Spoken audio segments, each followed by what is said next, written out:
ठीक है, असाइनमेंट कैसे करते हैं हम? किसी भी वेरिएबल में असाइनमेंट में के लिए वेरिएबल का नेम और आगे is equal to assignment operator and then expression. अब वो कोई आपके पास एक्सप्रेशन भी हो सकती है और डायरेक्ट आप कोई हार्ड कोड वैल्यू भी दे सकते हैं, it's up to you. If की स्टेटमेंट हम कैसे यूज करते हैं? इफ कंडीशन, अगर कंडीशन ट्रू है तो सेट ऑफ स्टेटमेंट्स। इफ के अंदर इफ भी हम नेस्ट कर सकते हैं और इफ एल्स भी यूज कर सकते हैं। मल्टीपल पॉसिबिलिटीज है, इट्स अप टू यू कि आप किस तरीके से चीजों को मैप कर रहे हो। आवाज बहुत स्लो आ रही है, एक मिनट रुको। अब कुछ बेटर हुई? हेलो जी, कुछ बेटर हुई क्लास आवाज अब? ओके, कंटिन्यू करते हैं।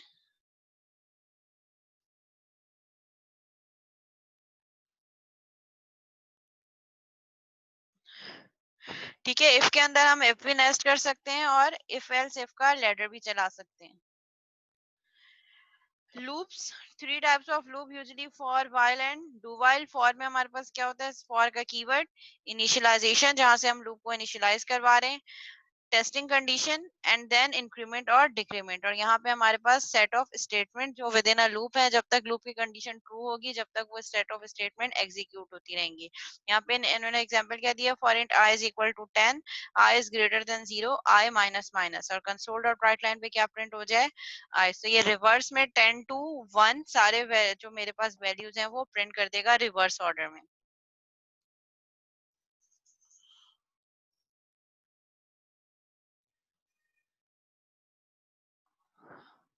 वाइल लूप में क्या होता है? वाइल आपके पास जो इनिशियलाइजेशन होती है लूपिंग वेरिएबल की, वो बिफोर वाइल की लूप से पहले होती है। वाइल की लूप के अंदर आपके पास कंडीशन आती है और कंडीशन के बाद स्टेटमेंट होगी और स्टेटमेंट के अंदर ही आपके पास इंक्रीमेंट या डिक्रीमेंट होगा। वाइल कंडीशन एंड देन उसके बाद कंसोल डॉट राइट लाइन और फिर इंक्रीमेंट और डिक्रीमेंट। यहाँ पे आप किस तरीके से करेंगे? पहले से इनिशियलाइज कर देंगे while I is equal int I is equal to 10, और फिर उसके बाद while की कंडीशन होगी while I is greater than 0, console dot write line पे I प्रिंट हो जाए and then I minus minus. तो अगेन ये 10 से लेकर 1 तक वैल्यूज प्रिंट कर देगा रिवर्स ऑर्डर में। डू वाइल लूप और while loop, do while loop is similar like while loop, but difference is that कि do while loop एटलीस्ट एक दफा जरूर एग्जीक्यूट होगी क्योंकि इसमें कंडीशन बाद में चेक होती है। तो कंडीशन फॉल्स होने की सूरत में भी डू वाइल लूप एटलीस्ट एक दफा जरूर एग्जीक्यूट होगी, क्योंकि पहले इसमें डू ये सेट ऑफ स्टेटमेंट परफॉर्म हो जाए उसके बाद कंडीशन चेक हो। तो अगर कंडीशन फॉल्स भी होगी तो ये एटलीस्ट एक दफा जरूर एग्जीक्यूट होगी। That is the basic difference between while and do while loop। ठीक है, आउटपुट अगर हमें लेना है तो आउटपुट के लिए हम कौन से मेथड यूज करते हैं? System dot console dot write line और system dot console dot write. अगर आपने अपने प्रोग्राम के स्टार्ट में ही यूजिंग सिस्टम की नेम स्पेस यूज की है तो आपको यहाँ पे सिस्टम लगाने की जरूरत नहीं है। आप direct console dot write line console dot right का मेथड कॉल कर सकते हैं। अगर आपने यूजिंग नेम स्पेस यूज नहीं किया तो फिर यहाँ पे आपको मेन जो बेस क्लास है वो फिर हर मेथड के साथ यूज करनी पड़ेगी। System dot math, system dot console, system dot file. इसीलिए जो आपके पास क्या होता है कि first line should be using system, ताकि सिस्टम की क्लास के अंदर जितनी भी क्लासेस और मेथड हैं वो आप डायरेक्ट एक्सेस कर सकें। Here system is a name space, console is a class. Console जो है वो सिस्टम की नेम स्पेस के अंदर एक क्लास है। And write line and write are method of class console. Write line और राइट में क्या डिफरेंस है? राइट लाइन जो है वो जो भी प्रिंट करेगा वो नेक्स्ट लाइन पे करेगा, और राइट अगर है तो वो सारी चीजें एक ही लाइन में प्रिंट होती चली जाएंगी। लाइक दिस, ये सैंपल एग्जांपल है। मेन के मेथड में console dot write line prints on console dot write line new line. तो ये क्या करेगा?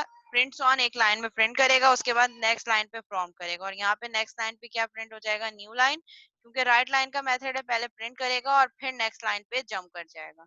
नेक्स्ट लाइन पे जंप करके console dot right prints on print हो गया, और फिर कंसोल डॉट राइट, क्योंकि राइट लाइन नहीं है तो वो लाइन का ब्रेक नहीं देगा, सेम लाइन पे प्रिंट कर देगा प्रिंट्स ऑन सेम लाइन। यहाँ तक क्लियर है? ये सब रिवीजन है। अगर इसमें भी किसी को कोई कंफ्यूजन है तो आप पूछ सकते हैं।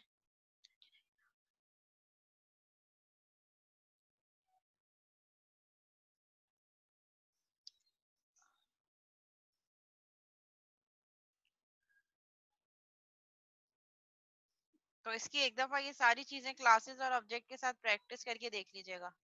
प्रिंटिंग वेरिएबल्स एंड लिटरल्स, ठीक है, वेरिएबल डिक्लेयर किया int value is equal to 10, console dot write line value, console dot write line, आप वेरिएबल भी वैल्यू स्टोर करके प्रिंट करवा सकते हैं और डायरेक्ट एक लिटरल वैल्यू मींस कोई भी कांस्टेंट वैल्यू आप वो भी प्रिंट करवा सकते हैं। कंकैटिनेशन करनी है तो plus operator is used here for concatenation, int value is equal to 55, console dot write line hello plus world। तो ये प्लस यहाँ पे क्या किस लिए यूज हो रहा है, इन दोनों स्ट्रिंग को कंकैटिनेट करके एक साथ प्रिंट कर देगा। और अगर किसी वेरिएबल की वैल्यू प्रिंट करवानी है तो उसके लिए आप कैसे प्रिंट करेंगे, value is equal to inverted comma close plus well. So ये जो वैल्यू का जो वेरिएबल है इसकी जो भी वैल्यू है वो इस वेल की जगह पे रिप्लेस हो जाएगी, दैट इज 55। और जो चीज इन्वर्टेड कॉमास के अंदर है वो एज इट इज प्रिंट हो जाएगी, so value is equal to as it is print हो जाएगा। और plus is use here for as a concatenation operator, जो कि वैल है एक वेरिएबल है, इसकी वैल्यू उठाएगा और यहाँ पे प्रिंट कर देगा। तो ये प्रिंट हो गया वैल्यू इज इक्वल टू 55। तो आप स्ट्रिंग को भी कंकैटिनेट कर सकते हैं प्लस ऑपरेटर के थ्रू, और स्ट्रिंग और एक वेरिएबल की वैल्यू को भी कर सकते हैं।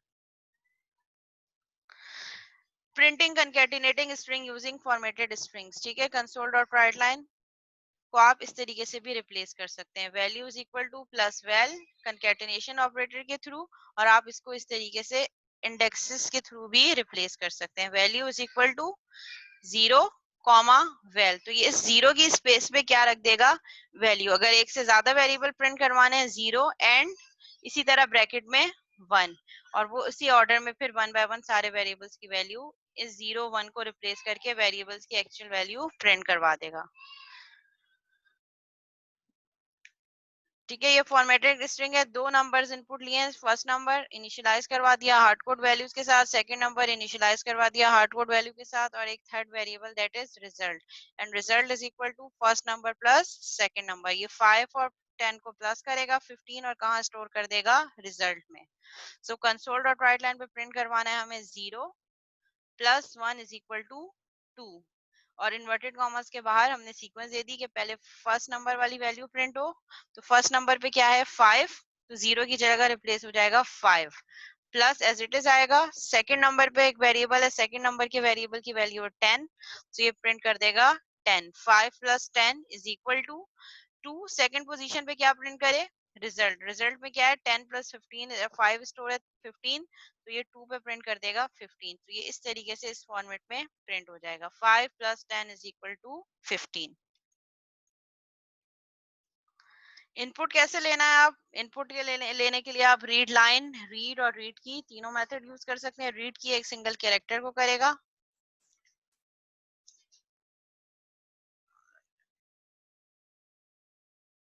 ठीक है। रीड लाइन क्या करेगा, पूरी की पूरी स्ट्रिंग इनपुट लेगा, और जो सेम स्ट्रिंग जब तक आप कुछ एंटर प्रेस नहीं करेंगे कीबोर्ड से, जो जो आप इनपुट देते रहेंगे कंसोल डॉट रीड लाइन उसको रीड करता रहेगा। अगर आपने अदर देन स्ट्रिंग कुछ इनपुट लेना है तो पहले आप उसको पार्स करवाएंगे, either in dot parse or convert dot to int 32, convert dot to single, convert dot to double, convert dot to character, whatever जो आपकी रिक्वायरमेंट है। उसके बाद फिर कंसोल डॉट रीड लाइन का मेथड आप यूज कर सकते हैं। रीड क्या करेगा, read the next character from the string, it returns the ASCII value of the character. Read क्या करेगा, जो भी आपने कैरेक्टर एक प्रेस किया होगा उसको रीड करेगा और उसकी ASCII वैल्यू जो है वो रिटर्न करेगा। ASCII वैल्यू लेट से अगर मैंने ए प्रेस किया है तो ए कैपिटल ए की ASCII वैल्यू क्या है 65, तो ये उसकी ASCII वैल्यू रिटर्न करेगा। सिमिलरली रीड की क्या करेगा, जब आप कोई एक की प्रेस करेंगे वो एक की जो है जो भी कोई कैरेक्टर होगा, चाहे वो एक नंबर है इनपुट है, जो भी आप सिंगल की प्रेस करेंगे उसको इनपुट करके जो वेरिएबल होगा वहां पे स्टोर कर देगा। That is the difference between read line, read and read की। अगर एक सिंगल कैरेक्टर इनपुट लेना है तो रीड की यूज करेंगे, अगर आपने स्ट्रिंग इनपुट लेना है तो रीड लाइन। और अगर आपने स्ट्रिंग के अलावा कुछ इनपुट लेना है, इंटीजर, फ्लोट, डबल, तो आप उसको कन्वर्ट करवा के रीड लाइन का मेथड यूज कर सकते हैं। ठीक है, यहाँ पे उन्होंने एग्जांपल दी है, string test string is equal to enter string, test string को इनपुट ले लिया और इस स्ट्रिंग को प्रिंट करवा दिया। ठीक है, int user input, user input आपके पास क्या होगा, कंसोल डॉट रीड। आप इसके लिए ये भी कर सकते हैं कि यूजर ने जो इनपुट दिया है वो उसकी ASCII वैल्यू को रीड कर दे। लेट से अगर यूजर ने x इनपुट दिया है तो ये उसकी ASCII वैल्यू को जो कि इंटीजर वैल्यू है उसको इस पे स्टोर कर देगा।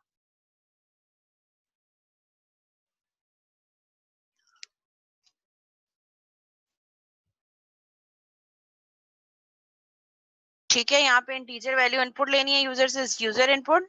ठीक है, और फिर यहाँ पे इंट वैल्यू, सो वैल्यू मेरे पास क्या है, एक इंटीजर है, तो इसको मैं कैसे इनपुट ले सकती हूँ, convert dot to int 32 user input, यानी कि यूजर ने जो भी इनपुट दिया है स्ट्रिंग में उसको किस में कन्वर्ट कर दे, कन्वर्ट डॉट टू इंट 32, और उसके बाद फिर इंटीजर में स्टोर करे। ये simple input and output operations हैं जो आप लोग ऑलरेडी कर भी चुके होंगे।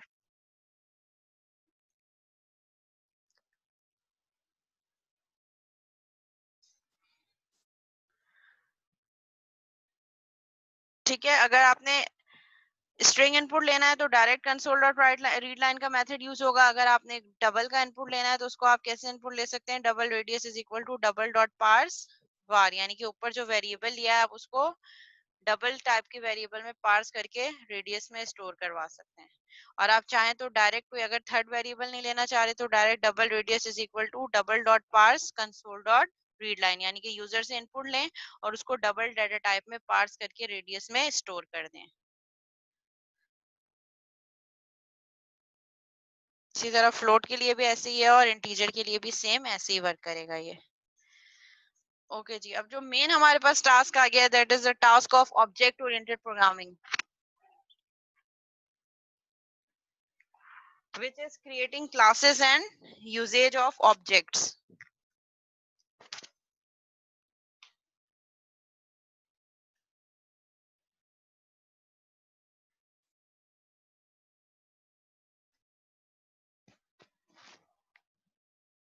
ठीक है, फॉर एग्जांपल इन्होंने यहाँ पे एग्जांपल दिए कैलकुलेटर की, जिसमें हमारे पास एक वेरिएबल है, सॉरी एक मेथड है जो कि दो इनपुट ले रहा है और रिटर्न कर रहा है एक लॉन्ग वैल्यू। दोनों इनपुट जो एज एन आर्ग्यूमेंट है उनको ऐड करेगा और रिटर्न करवा देगा। We have created a new class now, the calculator class. To put that class to use, we simply have to create an object of that clear. जैसे हम कोई class बनाते हैं तो उस क्लास का मेमोरी में कोई स्पेस एलोकेशन नहीं होती जब तक कोई ऑब्जेक्ट क्रिएट ना हो। तो class is used here as a template और blueprint for an object.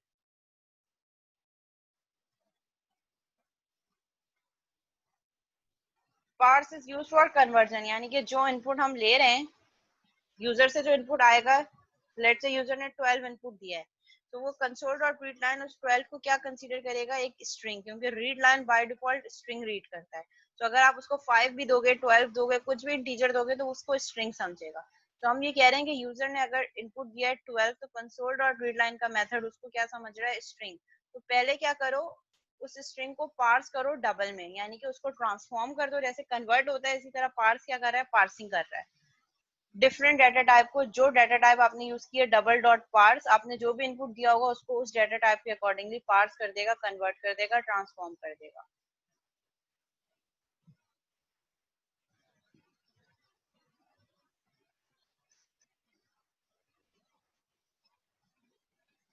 Clear है?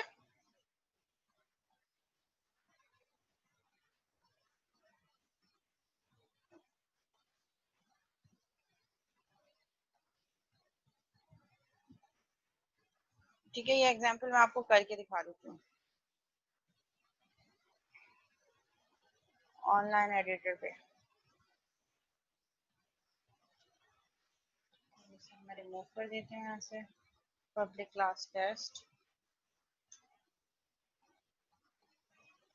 और यहाँ से एक और क्लास बना लेते हैं। शेयरिंग हो रही है आपके पास?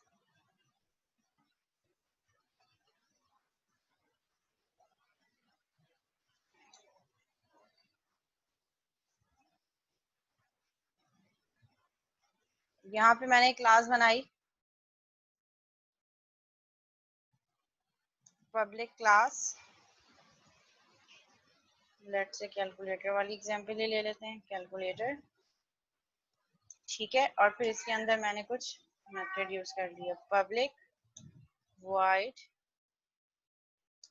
ऐड का मेथड है जो कि दो इनपुट ले रहा है, int a comma int b, और इसकी बॉडी मैंने क्या बता दी, int c is equal to a plus b, console dot write line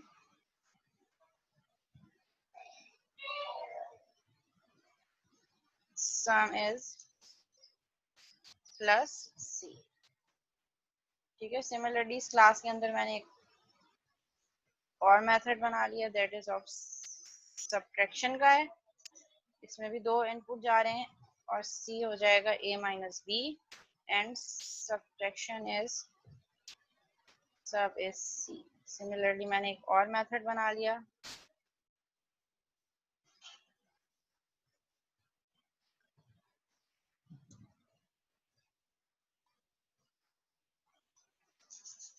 जो कि हो गया मेरे पास मल्टीप्लिकेशन का। इसमें भी दो इनपुट जा रहे हैं और a मल्टीप्लाई बाय b। जैसे हमने पहले एक एग्जांपल देखी थी कैलकुलेटर की, वही काम मैंने किया है। एक क्लास बनाई और क्लास के अंदर मैंने 3 मेथड्स बना दिए और हर मेथड दो दो इनपुट ले रहा है। ठीक है, और जो इनपुट आ रहा है ऐड का मेथड उन दो नंबर्स को ऐड कर रहा है, सब का मेथड उन दो नंबर्स को सब्ट्रैक्शन कर रहा है और मल्टीप्लिकेशन उन दो नंबर्स को मल्टीप्लाई कर रहा है। अब जब तक मैं इस क्लास का ऑब्जेक्ट नहीं बनाऊंगी ये क्लास यूजलेस है, मैं इसके किसी भी मेथड को एक्सेस नहीं कर सकती। ठीक है, तो इसके लिए मुझे क्या करना पड़ेगा, मुझे जाके ऑब्जेक्ट बनाना पड़ेगा। ऑब्जेक्ट में चाहूँ तो सेम क्लास में एक मेन का मेथड, इसी क्लास में एक मेन का मेथड बना लूँ, ऐसा भी कर सकती हूँ मैं, और हम अलग क्लास में बना लें तो वो ज़्यादा बेटर है। उससे ये होगा कि आपकी कोड रीयूजेबिलिटी और क्लियरिटी बहुत ज़्यादा होगी। तो जो मेन का मेथड है हम चाहें तो हम इसको यहाँ पे भी बना सकते हैं सेम क्लास में। अगर सेम क्लास में बनाएंगे तो हर इस मेथड के साथ पब्लिक लगाना मैंडेटरी नहीं है, क्योंकि वो सेम क्लास है तो वो तो डायरेक्ट एक्सेस करेगा। लेकिन अगर विदाउट क्लास आप इसको आउटसाइड क्लास एक्सेस करना चाह रहे हैं तो फिर उसके लिए आपको पब्लिक का मॉडिफायर लगाना पड़ेगा। ठीक है, ये मेरे पास मेन मेथड हो गया। अपने यहाँ पे मैंने क्या किया, अब मुझे इस क्लास एक्सेस करने के लिए ठीक है ऑब्जेक्ट बनाना पड़ेगा।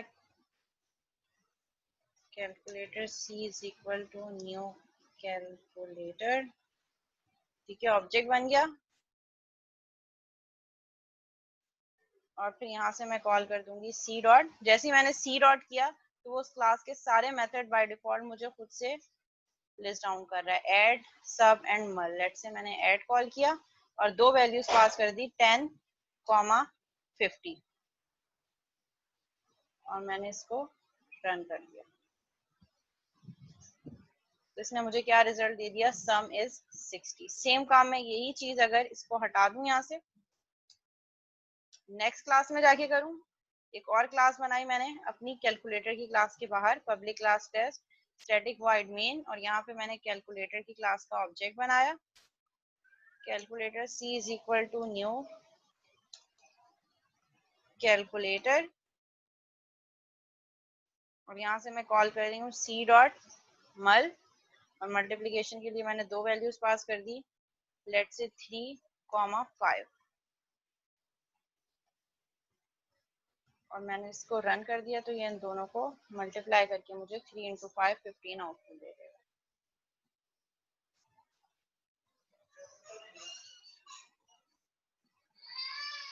यहाँ तक क्लियर है क्लास?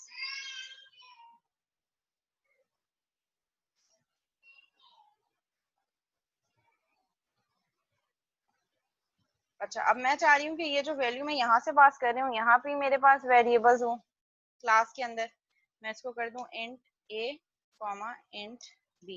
पब्लिक भी लगाना पड़ेगा क्योंकि हम आउटसाइड क्लास एक्सेस कर रहे हैं। Public int a, public int b। ठीक है, और मैं यहाँ से ये हटा दूं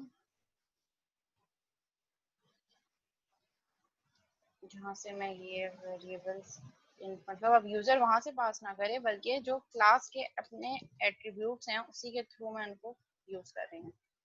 ये a और b मैं डायरेक्ट इसी से c a प्लस b करवा रही हूँ, लेकिन इसके लिए मुझे क्या करना पड़ेगा, मुझे a और b की वैल्यू सेट करवानी पड़ेंगी, क्योंकि a और b की वैल्यूज तो मैंने दी नहीं है। अगर मैं यहाँ पे कॉल करूंगी c डॉट मल तो ये मुझे क्या वैल्यू दे देगा, c डॉट मल। मैंने अगर रन करती हूँ तो ये मुझे 0 दे रहा है, यानी कि a और b की जो डिफॉल्ट वैल्यू है 0, ये उनको आपस में मल्टीप्लाई कर रहा है। a multiply by b, 0 multiply by 0। इसी तरह अगर मैं c डॉट एड कॉल कर रही हूँ तो फिर ये मुझे क्या देगा, फिर भी ये मुझे एरर देगा, एरर नहीं देगा सॉरी, जो डिफॉल्ट वैल्यू है सम इज 0 प्रिंट करेगा। क्योंकि ए की डिफॉल्ट वैल्यू 0 और बी की डिफॉल्ट वैल्यू भी 0। तो मुझे क्या करना पड़ेगा, इस मेथड को कॉल करने के लिए पहले ऑब्जेक्ट सी के लिए ए और बी की वैल्यूज को अपडेट करवाना पड़ेगा। देखें अभी मुझे ए और बी भी दे रहा है। सी डॉट ए यानी कि ऑब्जेक्ट सी के लिए ए की वैल्यू कर दो 15 और सी डॉट बी की वैल्यू कर दो लेट से 4। ठीक है, अब सी से कॉल करो ऐड, सी से ही कॉल करो मल्टीप्लीकेशन और सी से ही कॉल करो सब।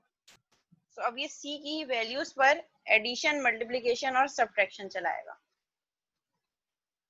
अगर हम सम देखें तो 15 प्लस 4 19। अगर हम मल्टीप्लीकेशन देखें सी डॉट मल्टीप्लीकेशन तो ये क्या करेगा 15 मल्टीप्लाई बाय 4 60। और अगर हम सब्ट्रैक्शन देखें 15 माइनस 4 इज 11।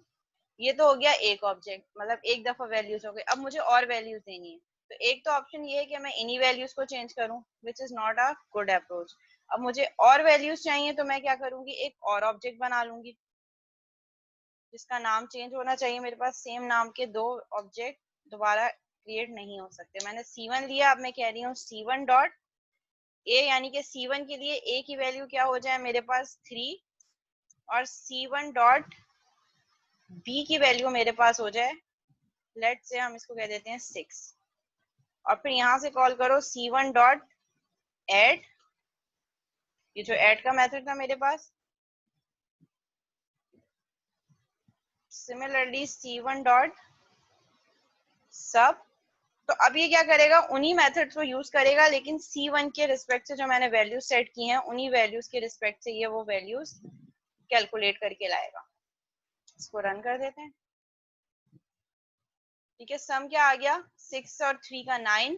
जब 3 में से 6 माइनस हुए तो -3 और multiply 6 into 3 18। That is my output. ये आउटपुट आ गया। इस तरीके से आप मल्टीपल ऑब्जेक्ट्स बना के मल्टीपल वैल्यूज यूज कर सकते हैं।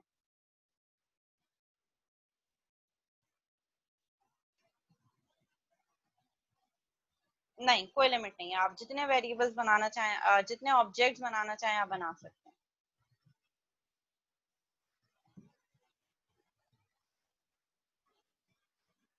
यहाँ तक कोई क्वेश्चन, कोई क्यूरी, कोई चीज जो समझ नहीं आई हो?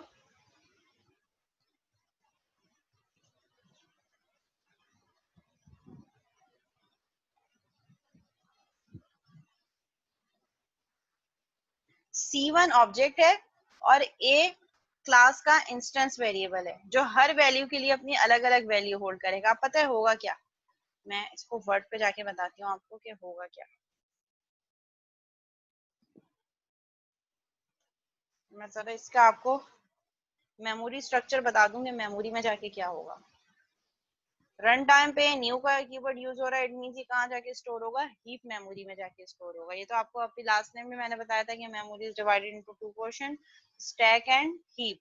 स्टैक में आपका जितना भी स्टैटिक आप डाटा स्टोर करते हैं वो स्टैक में जाके स्टोर होता है और रन टाइम पे जो वैल्यूज आप देते हैं वो हीप पे जाके स्टोर होता है रन टाइम पे।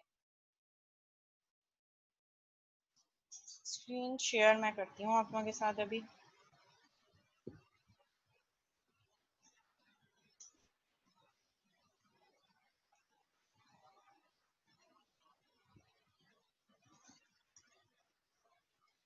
स्क्रीन शेयर हो रही है? ठीक है, ये वर्ड की डॉक्यूमेंट है।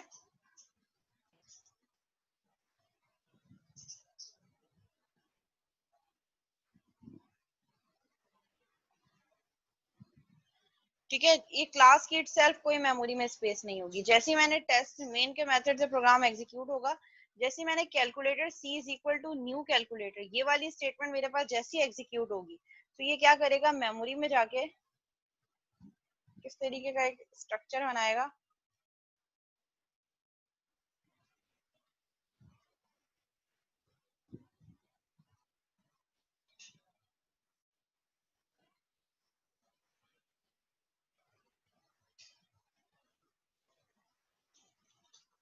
ठीक है, ये मेमोरी में जाके इस तरीके का एक स्ट्रक्चर बना देगा मेरे पास।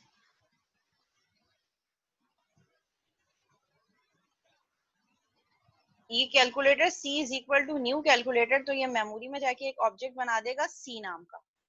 सी के लिए ए की वैल्यू ये कर देगा 15, ये जो मेरे पास ए था, और बी की वैल्यू कर देगा 4। ठीक है, और ऑब्जेक्ट मेरे पास क्या है, सी।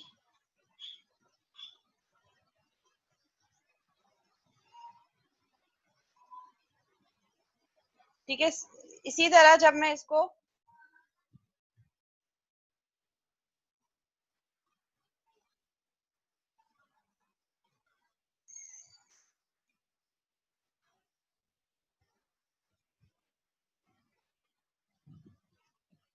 ठीक है, फिर जब मैं एक और ऑब्जेक्ट बनाऊंगी C1 का, तो ये एक और ब्लॉक बनाएगा मेमोरी में जाके C1 का, उसके लिए ए की वैल्यू कर देगा ये 3, ए की वैल्यू हो जाएगी 3, और बी की वैल्यू कर देगा 6। तो जैसे जैसे नए नए ऑब्जेक्ट बनते जाएंगे, ये मेमोरी में जाके एक नया ब्लॉक उस ऑब्जेक्ट के नाम का बनाता रहेगा। अब लेट से मैं कह रही हूँ C1 dot B is equal to, मेरे पास है, मैं इसको कर देती हूँ 2। तो ये क्या करेगा, मेमोरी में जाके देखेगा कि कौन सा ऑब्जेक्ट है जिसका नाम सी है, ये सी है। सी के लिए ए की वैल्यू ये क्या कर देगा, बी की वैल्यू क्या कर देगा 2। तो इसका इस वाले C1 के बी पे कोई इफेक्ट नहीं पड़ेगा। हर ऑब्जेक्ट की मेमोरी में एक अपनी स्टोरेज है, जिस ऑब्जेक्ट के नाम के साथ मैं जिस इंस्टेंस वेरिएबल को अपडेट करूंगी, उसी ऑब्जेक्ट को ये मेमोरी में जाके अपडेट करेगा।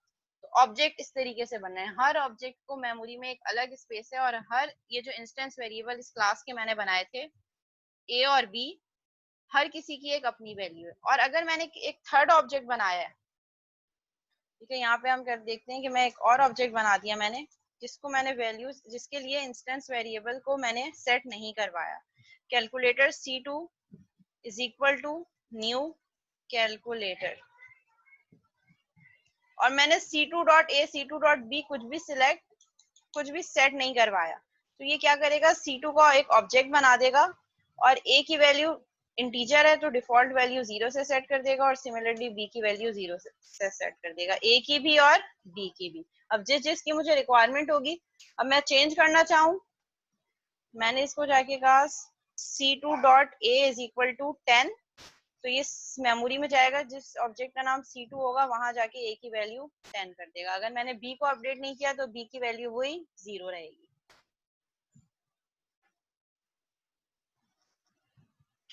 क्लियर है यहाँ तक?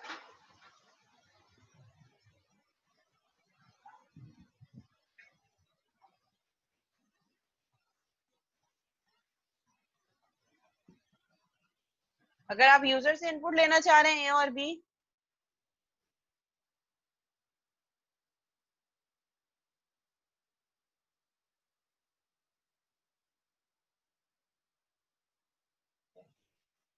अगर हम यूजर से इनपुट लेना चाहें तो यूजर से इनपुट लेने के लिए दो मेथड है। अगर आप डायरेक्ट मेथड की तरफ जा रहे हैं, तो वो यहाँ पे हम क्या करेंगे, C dot A is equal to, hard code करने के बजाय आप इसको क्या कर दो, convert dot to int 32 console dot read line. और एक मेथड ये भी हो सकता है कि आप सेट के लिए मेथड सिलेक्ट कर लें, वो दिस के कीवर्ड से होता है। अभी हम इसको सिंपल ही रखते हैं। एक ये भी हो सकता है कि हम यहाँ इस क्लास के अंदर एक मेथड बनाएं, जिसमें दो या जितने भी इंस्टेंस वेरिएबल हैं वो इनपुट लें, यहाँ से उस मेथड में वैल्यूज पास करें यूजर से इनपुट लेके, और वो वैल्यूज उस इंस्टेंस वेरिएबल के लिए सेट हो जाए। करके बता देते हैं, इस तरीके से आप कर सकते हैं। और अगर हम यहाँ पे एक मेथड बना लें, पब्लिक void set values, ठीक है, जो कि मेरे पास दो इंटीजर ले, int a1 comma int b1, ठीक है। और हम क्या कहेंगे, a is equal to a1, यानी कि a1 में जो यूजर वैल्यू पास कर रहा है वो इंस्टेंस वेरिएबल a के इक्वलेंट हो जाए, और b is equal to b1। और यहाँ से हम क्या करें, यहाँ पे हम ये चेंजेस कर दें कि इसको तो हार्ड कोड कर देते हैं, C2 के लिए कर लेते हैं। एक वेरिएबल ने int v1 is equal to convert dot to int32 console dot read line and int v2 is equal to convert dot to int32 console dot read line।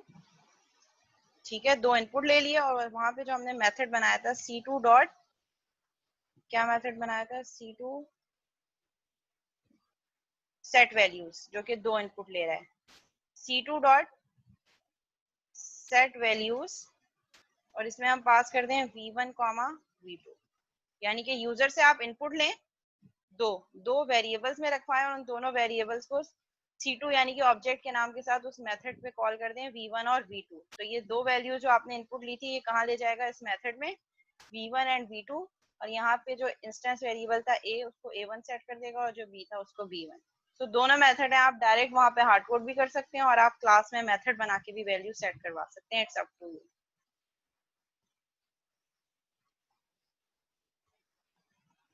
Heap में होंगी ना, हीप मेमोरी, हम new का keyword use कर रहे हैं ना, object run time पे बनेगा तो हीप मेमोरी में जाके स्टोर होगा।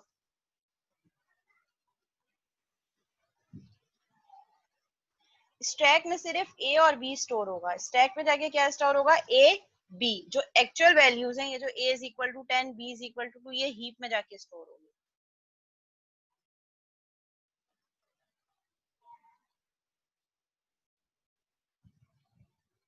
यहाँ तक किसी को कोई कंफ्यूजन तो नहीं है क्लास?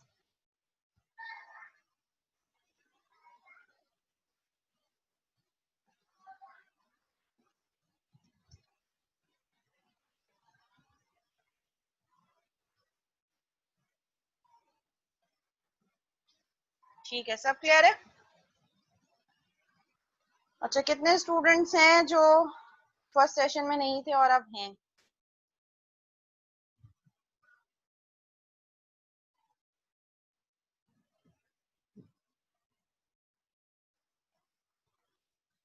वजीहा एंड लाइबा, आप लोग हैं अभी सेशन में?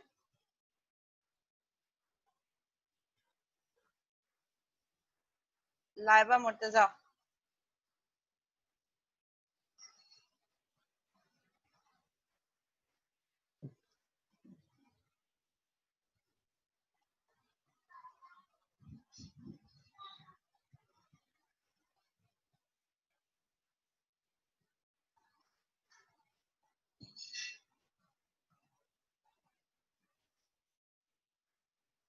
अच्छा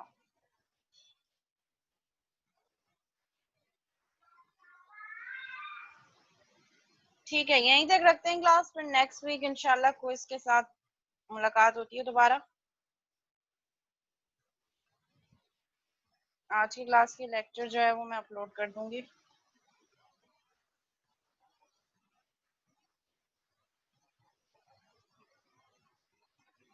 हाँ, इन्हीं 3 लेक्चर से होगा। कोशिश ये कीजिएगा अपनी प्रैक्टिस के लिए आपके, हाँ कोशिश ये कीजिएगा कि अब तक जो पीएफ में जो प्रोग्राम्स हमने जैसे स्टूडेंट के, एम्प्लॉय के, सैलरी वाले, बोनस वाले जो हमने देखे थे, वो सब जो मैप हो सकते हैं क्लासेस और ऑब्जेक्ट, उनको क्लासेस और ऑब्जेक्ट में मैप करके अपनी प्रैक्टिस स्ट्रॉन्ग कर लीजिएगा। ठीक है, स्टूडेंट वाला, मार्कशीट वाला, इसके अलावा एम्प्लॉय की सैलरी वाला, वो सारी चीजें जो हैं आप मैप कर लें क्लासेस और ऑब्जेक्ट्स में।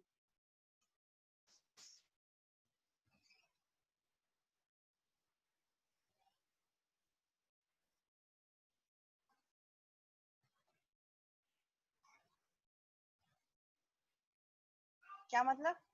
अदील, आपको क्वेश्चन समझ नहीं आया मुझे।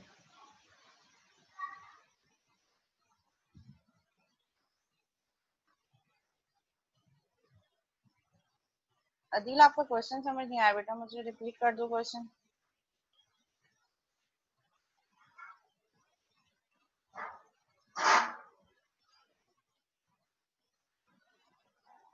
ओके, मैं प्रैक्टिस क्वेश्चन सेंड कर दूंगी।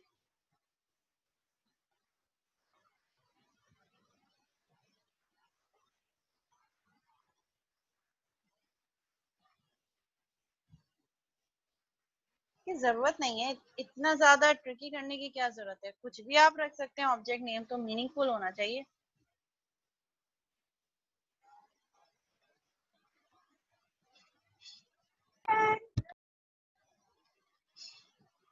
ठीक है, और कोई क्वेरी है क्लास?